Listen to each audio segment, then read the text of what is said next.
ఇవాళ భజన చేస్తున్నారంటే గతంలో సైకో ప్రభుత్వంలో మరి నువ్వు భజన చేస్తున్నావు కోడలాని కానీ తిట్టమని వెల్లంపల్లి శ్రీనివాసరావు వాళ్ళందరూ అప్పుడు నీకు భజన చేశారు.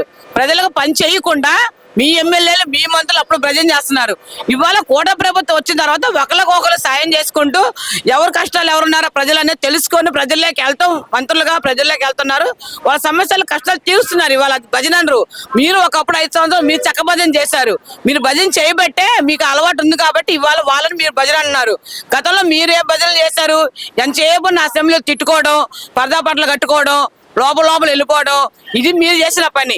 ఇవాళ ఈ ప్రభుత్వం వచ్చిన తర్వాత బదిలీ చేయట్లా, ప్రజలకు న్యాయం చేస్తున్నారు. జగన్ గారు మాట్లాడుతూ ప్రజలకు సంబంధించి ఒక్క బిల్లు కూడా పెట్టడం లేదు, మహిళలకు ఇస్తామన్న పథకాలన్నీ కూడా ఎగ్గొట్టేశారు, రైతులే అసలు పట్టించుకోవడమే లేదు అని చెప్పి ఆయన విమర్శిస్తున్నారు. అసలు ప్రభుత్వం ఏం చేస్తుంది, మీరేమంటారు దీని గురించి? అసలు ఏం చెప్పాలో ఏంటో అర్థం కావట్లా. ఈ సైకోకి కళ్ళు ఉన్నాయా లేవనే తెలియట్లా. ఈ సైకోకి ఇవాళ మహిళలకు ఏం చేస్తున్నారని చెప్తున్నారు.